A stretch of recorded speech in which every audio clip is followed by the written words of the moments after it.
Nome: Paulo Freire. Data de nascimento: 19 de setembro de 1921. Local: Recife, Pernambuco. Cor dos olhos: castanho. Raça: humana.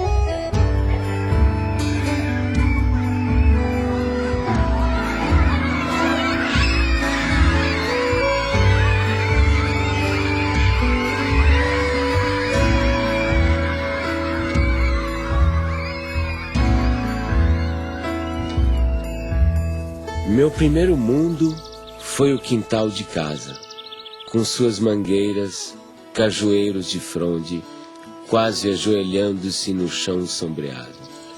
Ali engatinhei, balbuciei, me pus de pé, andei, falei. Eu fazedor de coisas, eu pensante, eu falante. Durante muito tempo, muita gente me pensou em mim ou falou em mim como se eu fosse um especialista em métodos e técnicas de alfabetização de adultos. Não é que eu ache que ser um especialista em alfabetização de adultos é uma coisa inferior. De jeito nenhum, eu acho uma coisa de uma importância enorme. Mas só que a minha preocupação desde o começo era um pouco mais gulosa do que essa. Quer dizer, o que eu buscava já naquela época, nos anos 50, era uma crítica à educação brasileira. Em Angicos, uma pequena cidade no sertão do Rio Grande do Norte, à beira da antiga estrada de ferro, começaram uma revolução. Sua primeira fase durou apenas 40 horas. O alvorecer de autêntica reforma de base que está repercutindo em todo o Brasil e que possivelmente logo envolverá o país inteiro.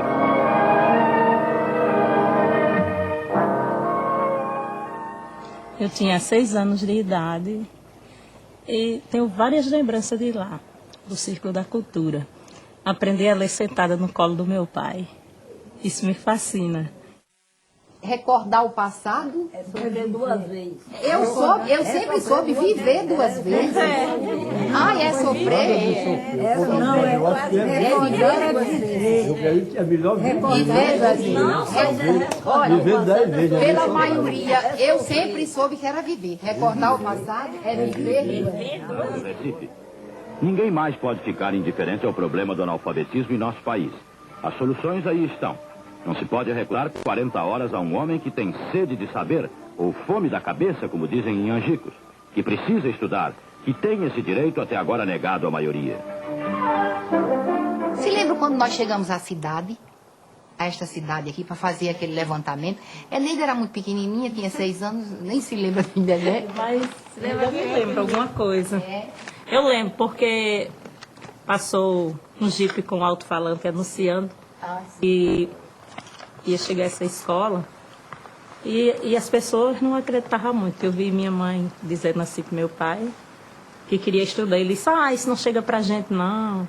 Cabia a nós fazer um plano de alfabetização e educação de adultos, visando 100 mil matrículas, uma maneira de mudar a situação.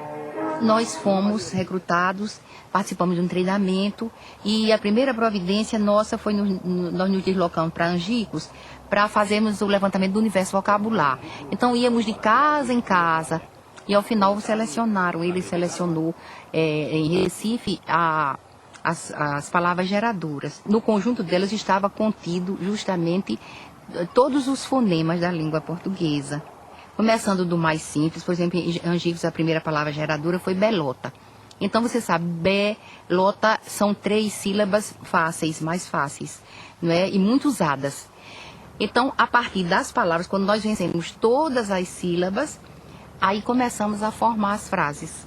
Olha, a velocidade com que isso ocorre, na primeira aula de alfabetização, quando se vai escrever num caderno, a folha do caderno é insuficiente para escrever 3 sílabas. E o lápis fura a folha do caderno. Naquele momento em que eu comecei a aprender com a classe trabalhadora, o que significava ser uma consciência dependente, uma consciência política dependente. Um círculo da cultura é o nome que nós demos, Paulo Freire deu, para substituir a classe de alfabetização. Porque na classe de alfabetização permanece aquele sentimento de A sobre B, ou seja, de um professor que dita, um professor que diz, que transmite uma educação bancária, entende? E alguém que recebe. Quando nós chegamos em casa às 10, 8 horas da noite, 7 horas da noite, os meninos estão endiabrados porque não comeram bem, estão sujos, não tem água para tomar banho. Os meninos estão com fome, chateados, cansados, aborrecidos e impertinentes, e nós não podemos deixar de dormir, porque no dia seguinte, às 4 horas da manhã, a fábrica apita para acordar o bairro inteiro. E aí dizia ele: agora, como é que o senhor vai querer que, com uma situação como essa, a gente tenha o diálogo que o senhor quer? E eu morto, quer dizer, o homem fez naquela noite uma análise de classe que eu não tinha sido capaz de fazer. Noite após noite, 1 hora por dia, aula, que é o voto. Quem vende o voto não pode mais reclamar trabalho. Quem vende o voto é a massa. Povo vota com consciência. A política, né, na época, havia muita pressão, né, aos movimentos sociais, e nós estávamos em pleno trabalho de alfabetização em 64, quando houve o golpe. E quem estivesse naquela escola estudando, quando viesse, aí pegava aquele povo todinho e levava, prendia. Sim, aí todo mundo ficou com medo, né? Aí levou. Eu sei que papai chegou em casa e disse: olha, minha filha, mamãe, você ajuda que for de papel, ajunte papel, lápis, livro, e faça um foguinho, bota em cima e toca o foguinho tudinho. Desse mesmo jeito eu fiz. A mesma coisa eu fiz. Eu peguei todo o meu material, que eu tinha os slides, tinha tudo. Pena que eu tenho. Se lembra daquele projetor, que era um projetor a gás, que eu ficava até não sei que hora da noite bombando, e a lâmpada Coleman, tive que dar fim a tudo, porque eu enterrei no muro da minha casa. Tenho a convicção de que o Brasil seria outro hoje se essa atividade não tivesse sido interrompida brutalmente, pelas razões que foi, ou seja, para inviabilizar exatamente a emergência desses que o projeto político pretendia e conseguiu que continuassem como excluídos. O objetivo foi esse, não foi outro. Não era nada pessoal contra Paulo Freire, contra mim, contra quem participou dessa atividade. E eu sempre me emociono e fico me lembrando, porque aquilo era feito com o coração. Com amor, né? Com amor. Sei votar, aprendi a escrever meu nome. Tive em outras escolas, mas o que mereceu mesmo, que descolou mesmo, que eu me orgulhei em dizer eu não sou mais analfabeto, foi Paulo Freire. Paulo Freire colocou o oprimido na história. Ele deu visibilidade a alguma coisa que estava lá historicamente sendo invisibilizada pela cultura dominante. Então, pondo no palco da história o oprimido, ele estava fazendo um ato revolucionário. A concepção antropológica de Paulo Freire é muito simples. Primeiro, você é um ser curioso. Então, a curiosidade é uma categoria fundamental, principal. Segundo, você é um ser inacabado, incompleto, inconcluso. Portanto, você precisa do outro. Né? E terceiro, né, se você nasceu como um ser de ligação, conectivo com o mundo, e você comparte com o outro, né, compartilha com o outro o mundo, né, esse mundo está em transformação. Portanto, a antropologia de Paulo Freire está baseada na ideia de que o ser humano está em constante evolução e constante transformação. Primeiro, se nós somos um ser curioso, a primeira coisa que vamos fazer é ler o mundo. Então, a leitura do mundo é um princípio fundamental da teoria do conhecimento de Paulo Freire. A segunda é a tematização. Pegar aquelas palavras geradoras, aqueles princípios geradores, aquilo que o povo conhece, no caso do método de alfabetização, né? Aquilo que o alfabetizando conhece, e descobrir o que significa. E a terceira é a problematização. Você vê, a problematização é o momento culminante do método freiriano. Então, por isso que Paulo dizia, não quero saber de ser conhecido apenas como alguém que inventou o método. Porque, exatamente, o seu método está ligado à sua teoria do conhecimento e à sua antropologia. Professoras, professores, alunos e alunas, boa tarde. E nós já estamos em nosso horário de começarmos o nosso turno vespertino. Nós teremos as nossas atividades na Sala do Lego, na biblioteca, atividades de agricultura, e com certeza será mais uma tarde de uma construção da nossa aprendizagem. Então, assim, ao iniciarmos a escola, fizemos a proposta aos servidores, aos trabalhadores da educação aqui.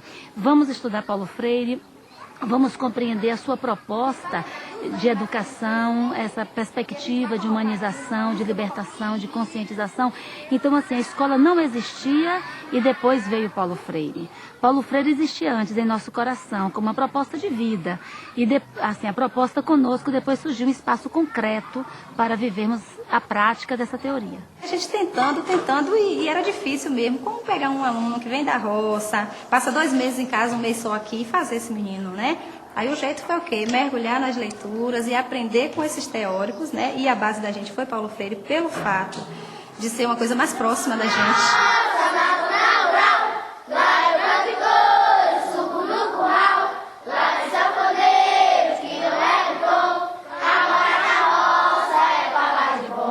As crianças que nos chegam muito diferentes das crianças que são urbanas. Naturalmente, quando elas chegam, elas não conhecem o vaso sanitário, que para a gente é um valor. Isso ainda me emociona. Saber que muitas das nossas crianças tiveram que usar muito tempo o quintal da escola porque não sabiam usar um vaso sanitário. Então elas chegam aqui, às vezes, com um comportamento muito agressivo, né? Às vezes nós temos crianças aqui trazidas pelo Conselho Tutelar, crianças que a gente não conseguia chegar junto, tocar, porque elas resistiam. E hoje a gente vê, assim, transformação mesmo na vida deles, né? Hoje são crianças que sentam no colo, se a gente senta, eles vêm, chegam, sentam no colo. Crianças que a gente teve grande dificuldade para chegar junto. Ficou nervosa?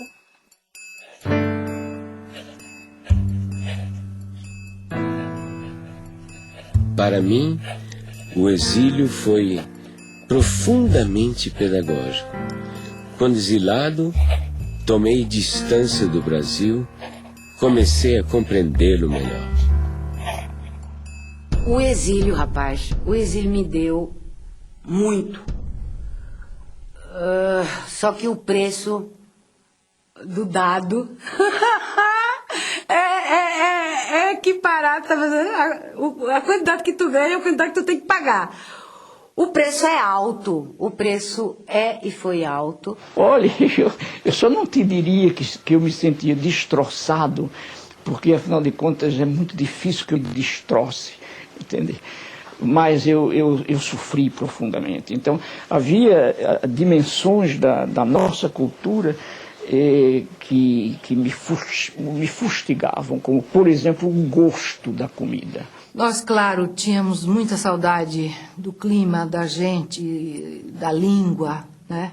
Mas a estrutura familiar na questão da comida, por exemplo, do universo, né? Da cultura, nós tínhamos tudo. Todo dia minha mãe arrumou feijão não sei aonde, e galinha de cabidela, que ela ia achava no mercado Las Vegas, trazia e fazia a jeva da galinha. Era uma comida que se você entrasse... Era uma casa pernambucana, era uma casa brasileira. E não há como sacrificar a sua identidade cultural.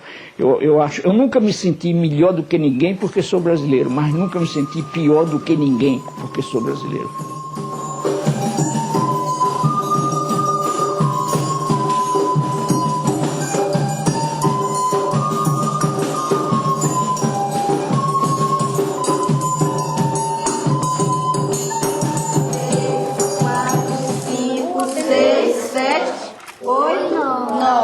A resposta vai ser o quê? Rede resposta. Quantas gudes ele dividiu? 9. sobrou 9 gudes para cada colega. 9 gudes. Isso aqui é uma ferramenta chamada sacho. Ele tem uma ponta justamente para poder fazer o quê? Para poder fazer a cova.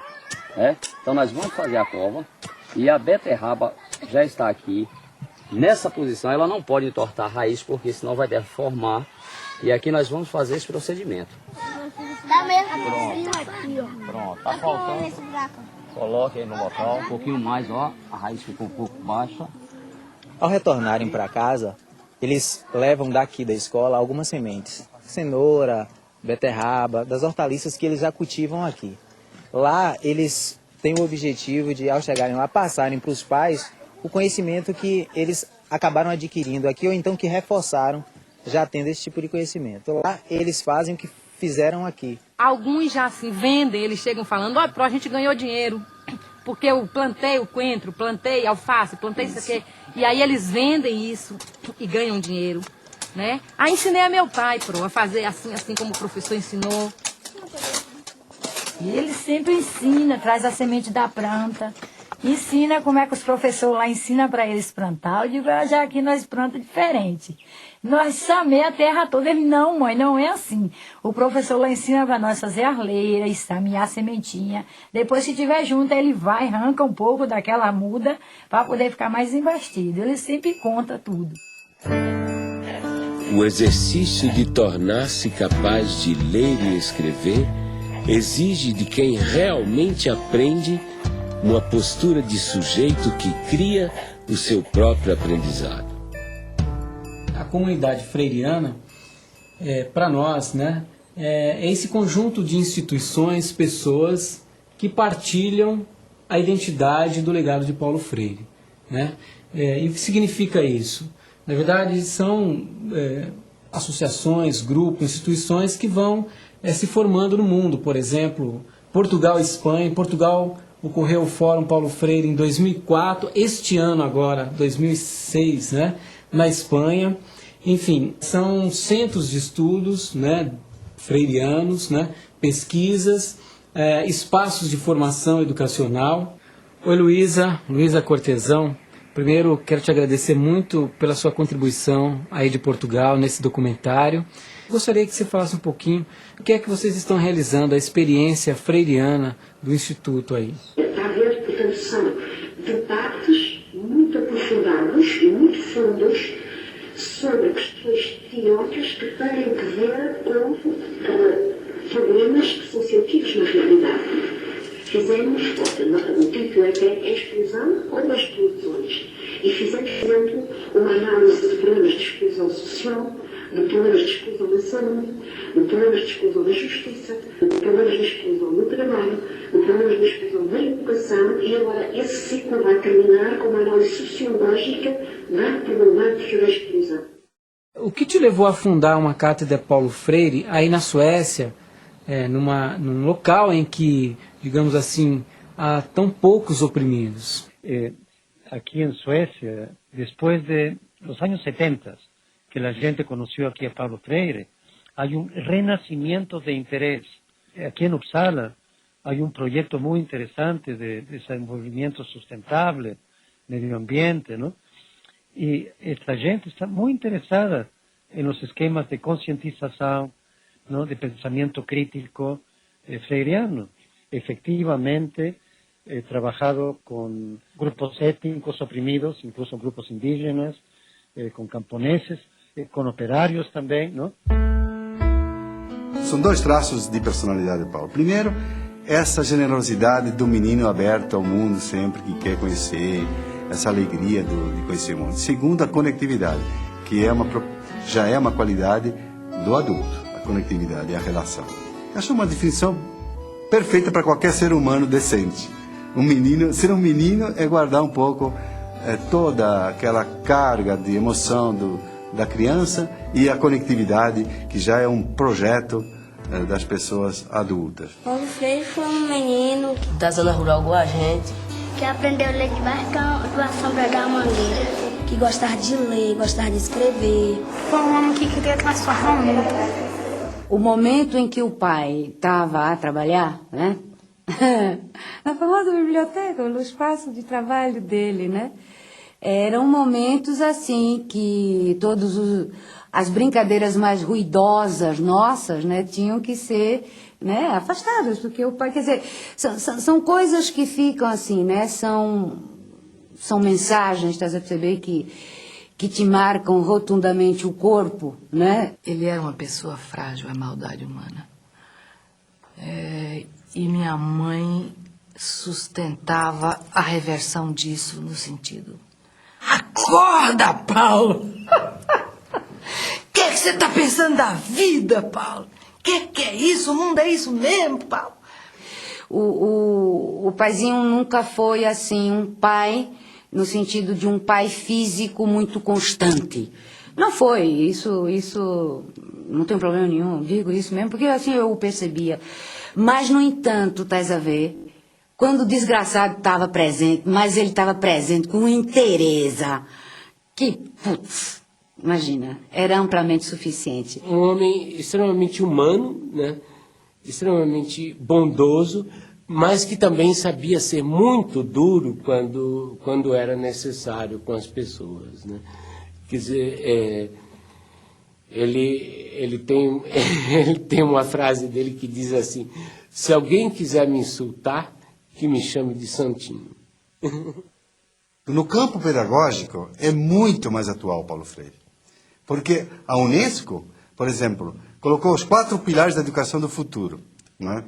Aprender a aprender, aprender a conviver, aprender a fazer e aprender a ser. São esses 4 pilares. Isso está dentro da teoria do Paulo Freire. Só que Paulo Freire acrescentaria um 5º, aprender por quê, contra quem, a favor de quem. Ele politizaria muito mais esses 4 princípios, 4 pilares da educação do futuro, evidentemente. Ele sempre coloca a questão do porquê. Vocês sabem o seguinte, que o computador ele é feito de partes.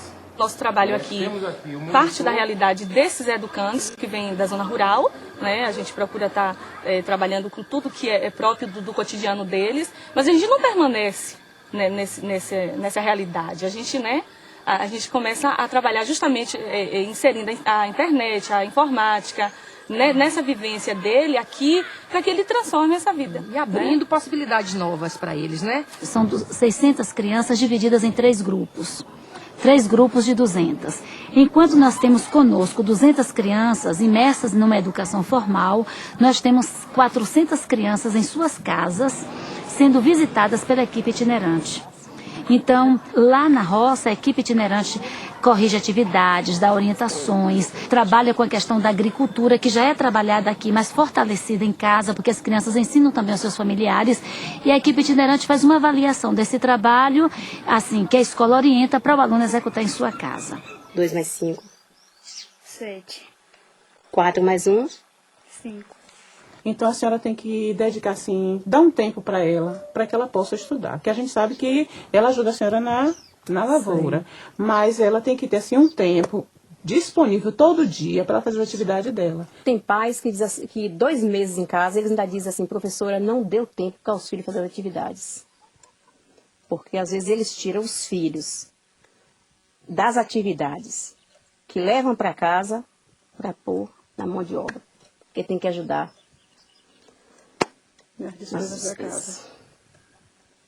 Eu estou trabalhando agora com atividade de artes. E essas atividades é uma atividade que desenvolve a coordenação motora, cognitiva e também ajuda no desenvolvimento da criatividade de cada criança. O restante fica em silêncio e vai terminar a tarefa, tá certo?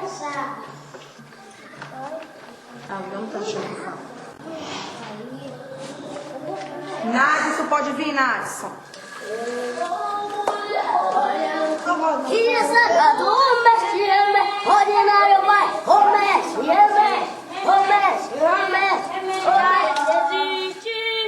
E tomar o banho bem o quê? Passar o sabonete no corpo, atrás, no banho, tira a calcinha e tipo os meninos tiram a cueca. Lave a parte de vocês bem lavada. Fica lá sujinho, Aí vai criando sujeirinha, sujeira, sujeira, e daí cria dó.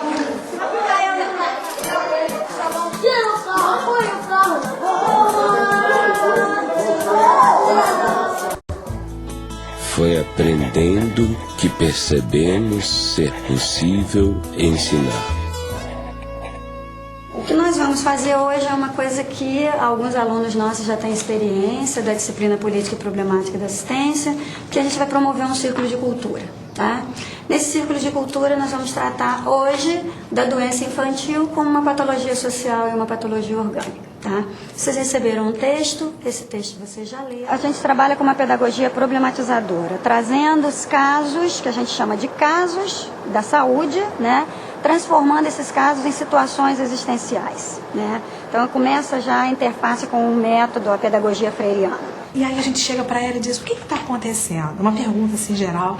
E aí ela desaba. Ela tinha passado a noite na rua, porque ela tinha sido agredida em casa, e ela não tinha como voltar para casa, passou a noite na rua. E aquela criança, na realidade, aquele sintoma que ela estava apresentando, que era uma dificuldade, né, respiratória, e que se de repente o profissional não tem um olhar atento, ele vai funcionar a veia, fazer a medicação, e ela vai voltar para casa ou para a rua, que no caso era. Então essa doença, às vezes, quando chega, né, a gente tem que olhar muito mais do que aquela dificuldade da respiração, né?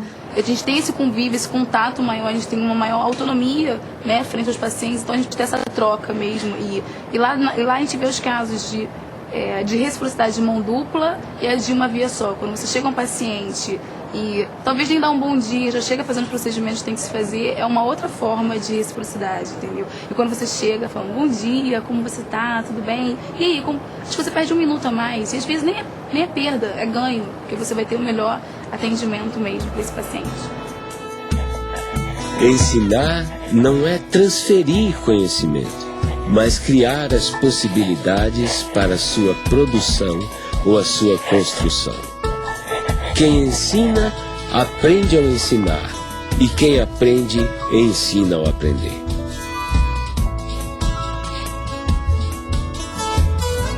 Pedagogia do Oprimido, que é um livro que já estava praticamente pronto em 68, mas que saiu publicado pela primeira vez em 70, e que é o principal livro do Paulo Freire, o mais importante. Há pouco tempo encontrei esse livro, Pedagogia do Oprimido, 15ª edição.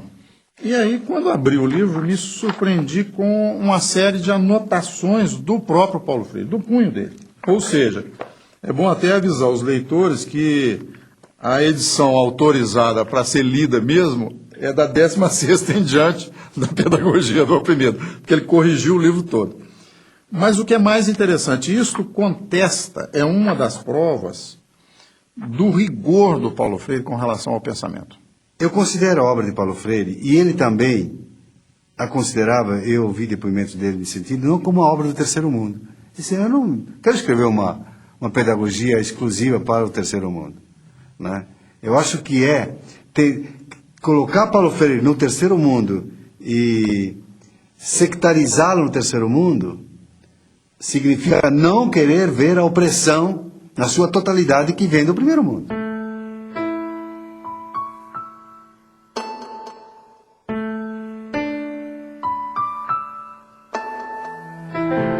Ela foi a primeira leitora da pedagogia do oprimido, né? Ou seja, ela tinha uma sensibilidade, por exemplo, muito grande para escolher as palavras geradoras do método de alfabetização.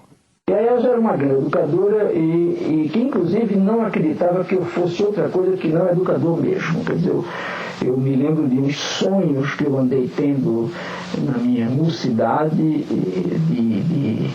de ser juiz de direito, de fazer uma carreira por aí, e ela me dizia, rindo, apesar de todo o respeito que eu tenho pela magistratura, eu acho que você é mesmo um educador. Porque era um diabo de um amor, rapaz, tão soberanamente amor, mas amor no sentido de desprendimento, amor no sentido de consciência do outro. Olha só que coisa, né? Quer dizer, ela teve um papel indiscutível na minha vida durante um longo período em que nós vivemos sem hiatos, não?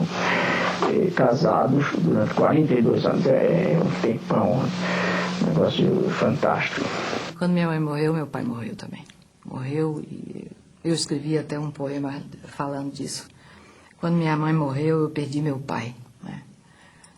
Fiquei órfã de pai e mãe e vou por aí.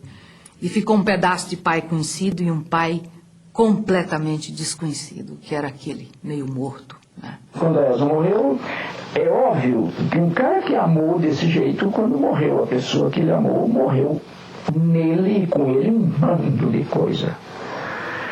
E inclusive morreu a vontade de viver.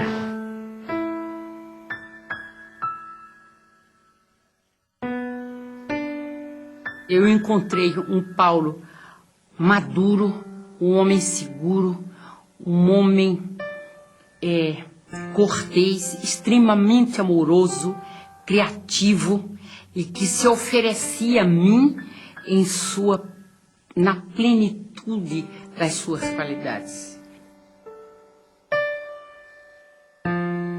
Nós temos que educar para sermos seres mais. E o ser mais em Paulo é isso, é ser mais humanos, ter mais qualidade enquanto gente.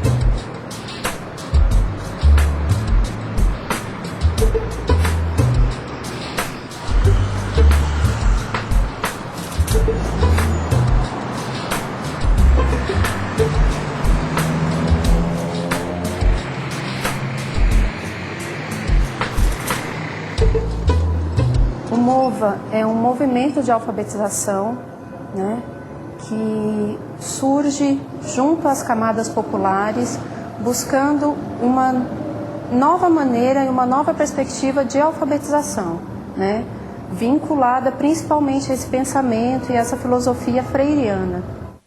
Logo que o Partido dos Trabalhadores ganhou a eleição em São Paulo, e através da prefeita Luísa Erundina, e antes mesmo dela convidá-lo para secretário, eu e o Paulo começamos a conversar sobre o desafio que estava colocado de criar um grande movimento de alfabetização de jovens e adultos na cidade de São Paulo, né? E logo a primeira ideia fundante era justamente essa ideia de que teria que ser um movimento. E por isso se chamou MOVA. Eu acho que uma das tarefas da educadora progressista hoje, com relação aos movimentos populares, é exatamente aprendendo com eles, com os movimentos populares, ensinar também. Quer dizer, não há por que temer, que tem o dever e a tarefa e o direito de ensinar também aos movimentos. De jeito nenhum eu jamais me entregaria aos movimentos como eterno discípulo deles. Mas de jeito nenhum, porque é mentira e é falso. Também não sou o eterno professor dos movimentos, mas eu sou o educador. É uma maneira diferente de aprender, entendeu? É uma maneira que eu não aprendi assim na escola, entendeu? Eu fiz até a 8ª série e muita coisa daqui não foi ensinado na escola. Aqui dentro do estado de São Paulo, trabalhando com esse público de catadores de materiais recicláveis e através da alfabetização, da leitura, da escrita, da matemática, das ciências, está ajudando as pessoas a se envolver um pouco mais nesse contexto e entender um pouco mais esse trabalho que elas fazem. E está instrumentalizando principalmente para que eles possam ser aceitos e inseridos dentro da sociedade que a gente vive. Eu não sabia como lidar com o preconceito das pessoas, entendeu? E aqui nas aulas eu tô aprendendo como lidar com isso, entendeu? O pessoal fala, nossa, mas você cata lixo? Não, eu não cato lixo, eu reciclo, entendeu? Lixo é o que você faz na sua casa.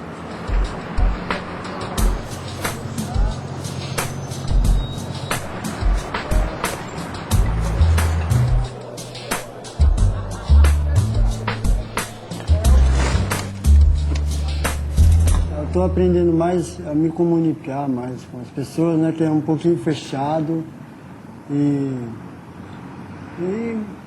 ficar mais extrovertido, né? Por causa da maneira que a gente aprende, né? Não é uma coisa assim que a gente chega na escola e não sabe o que vai fazer. No fim da aula a gente já sai satisfeito porque realizou alguma coisa. Depois que a gente criou essa poesia com esse tema, coletividade, o que teve de importante com isso depois? Muito importante, por quê? Porque a gente é capaz de fazer uma poesia, né? Existe muita criatividade para isso, mas muitas vezes a gente no coletivo consegue conquistar mais ideias, né? Quem quer escrever Tempo Perdido? Minha poesia, estar com você. Sou uma pessoa muito contente e alegre, gosto de estar perto de vocês. Aprendo a ler, aprendo a escrever. Meu nome é Ailton, sou pobre de dinheiro, mas sou rico de saúde. Sobre as águas do mar e a luz brilhar ali pela rua passar sem saber o que, me sentindo tão só, sinto que é amor, sigo amor, amando-te assim, nós dois, amor e dói. Bom.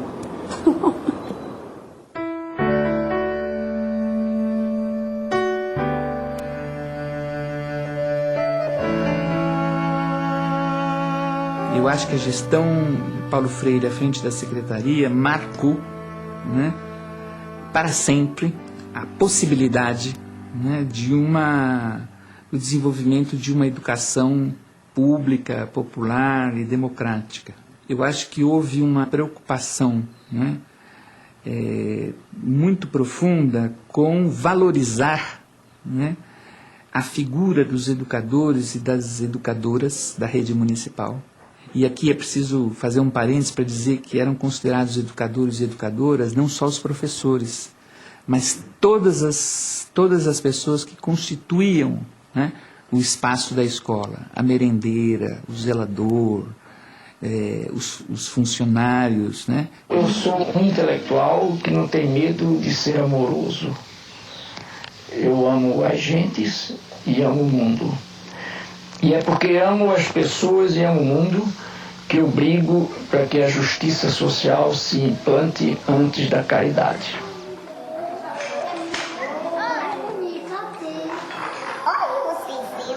Ninguém começa lendo a palavra, porque antes da palavra, o que a gente tem para ler, à disposição da gente, é o mundo.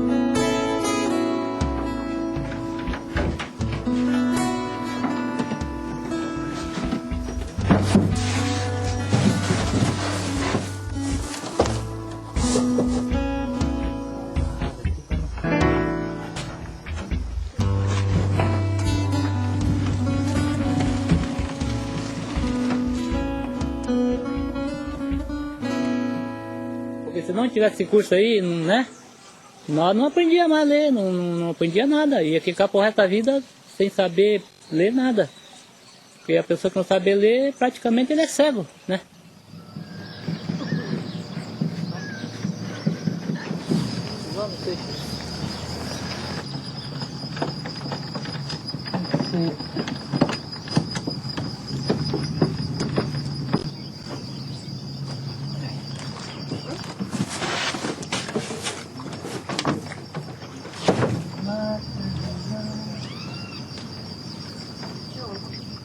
Você já sabendo ler, sabendo escrever, a gente fica mais seguro, né?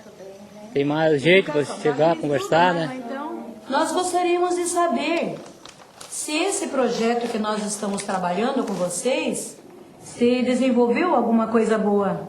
Por isso que eu escolhi uma palavra para comentar com você, para comentar nesta aula, né?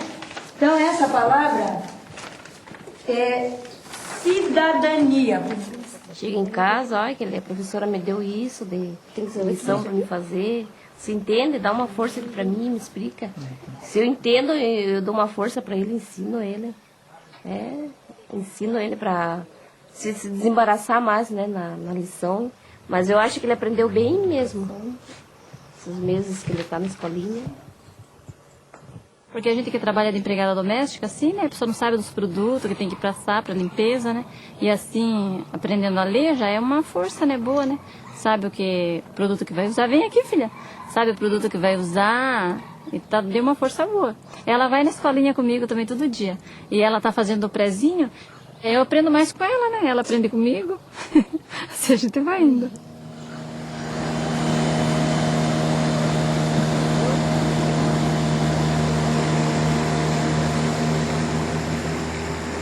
Quando eu comecei a dar aula para eles, eu pensei que eu não fosse conseguir, né? Eu pensei que eu não fosse conseguir devido às dificuldades deles, porque eles chegaram para mim cruz, né? Não sabiam nada. Aí eu comecei, passou umas 2 ou 3, acho que não chegou um mês de aula, chegou uma das alunas e falou: Miriam, consegui na Previdência Social, sozinha. E fiquei até emocionada, né? Quando eu vi assim, né, o Ministério, né? Aí, olhei assim e aprendi a ler para minha irmã. Emoção. Porque na época a gente era jovem, eu não tinha oportunidade para estudar, né? Eu só trabalhava. Então, eu dei graças a Deus, né? Por essa oportunidade, né? Que a gente teve agora de estudar, porque tudo tem seu tempo, certo, né? A alfabetização é uma experiência criadora.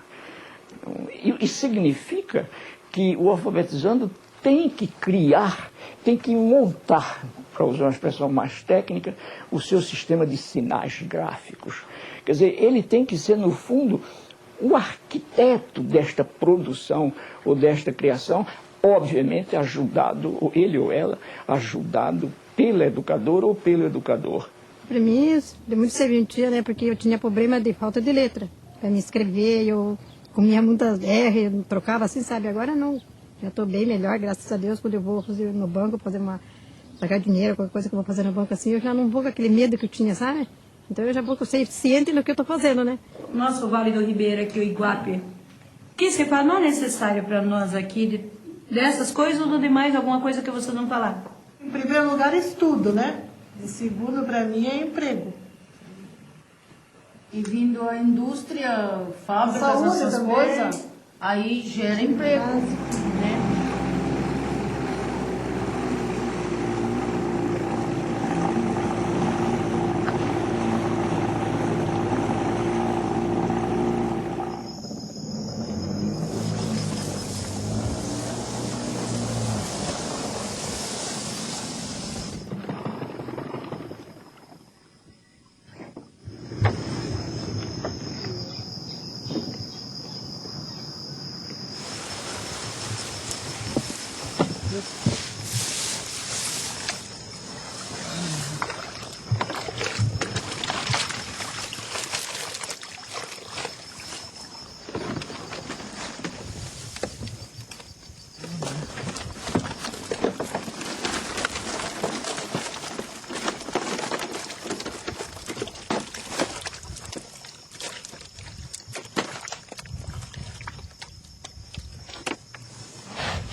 E outra pessoa aprendendo a ler e escrever pode pegar também pode arrumar um outro serviço melhor, né? Tem tudo isso, então eu estou estudando e graças a Deus tô aprendendo. Vamos ver se chegou lá, né?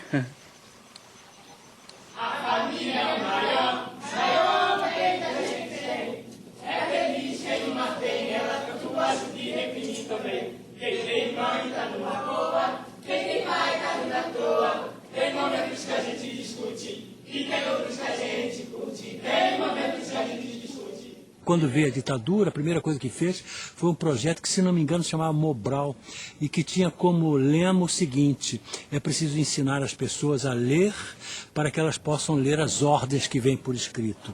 Que era exatamente o contrário do processo dialogal do Paulo Freire, que tem tudo a ver com o teatro do oprimido e com Sócrates, que também usava esse processo do diálogo para que se chegasse a uma descoberta.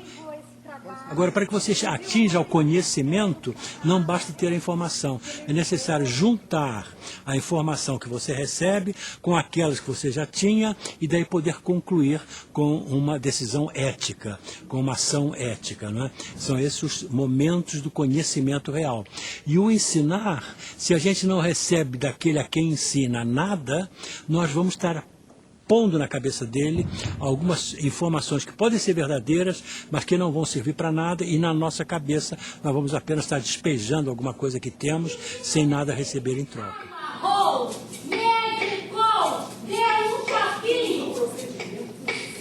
Eu não tenho dúvida nenhuma de que eu não posso ser entendido fora de uma compreensão da ética em mim e da política em mim. Eu acho que nenhum educador, nenhum pensador da educação está afastado disso.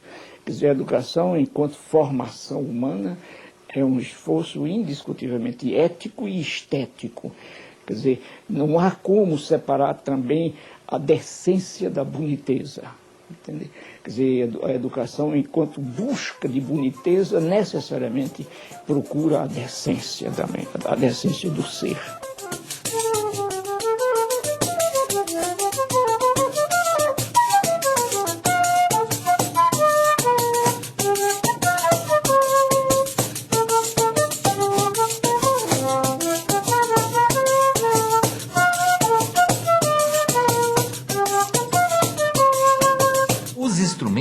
Eles são um meio de transporte para a música que está dentro de cada um de nós, né? E a gente tem que desenvolver, é importantíssimo que o aluno primeiro, ele desenvolva essa noção dos sons mais agudos, dos sons mais graves, da percepção dos sons, antes de entender a música no papel.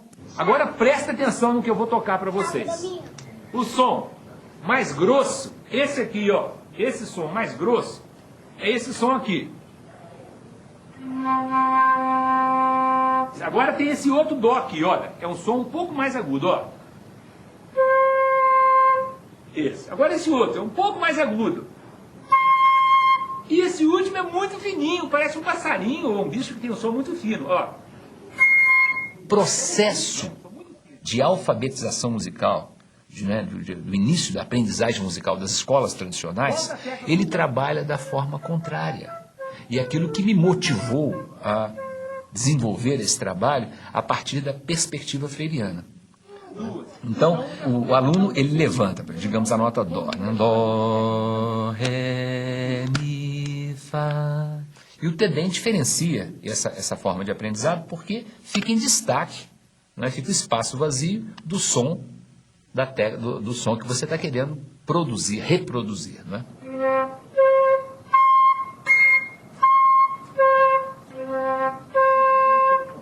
Qual foi? Isso, muito bem, os dois acertaram. A ecopedagogia é um capítulo da pedagogia do oprimido. Por quê? Se a gente considera a Terra como um ser vivo e em evolução, hoje essa Terra é um grande oprimido. Nós vivemos de forma insustentável. Nós temos tudo para destruir o planeta, não pelas bombas atômicas. Nós podemos destruir hoje o planeta pelo modo insustentável de vida que vivemos nesse planeta. Então, nós temos que refundar os princípios da pedagogia para que ensine as crianças, jovens e adultos a viverem de forma sustentável, a terem um estilo de vida sustentável. Então, eu creio que esse vai ser o grande tema do século XXI. E Paulo Freire é esse educador do século XXI, porque estava extremamente ligado a essa temática da sustentabilidade. Quer dizer, há pessoas que me consideram um sonhador, e eu sou um sonhador, mas não um sonhador maluco. Entendeu? Mas há pessoas que me consideram um idealista, mas um idealista perigoso. Entendeu? E para mim não. Para mim a esperança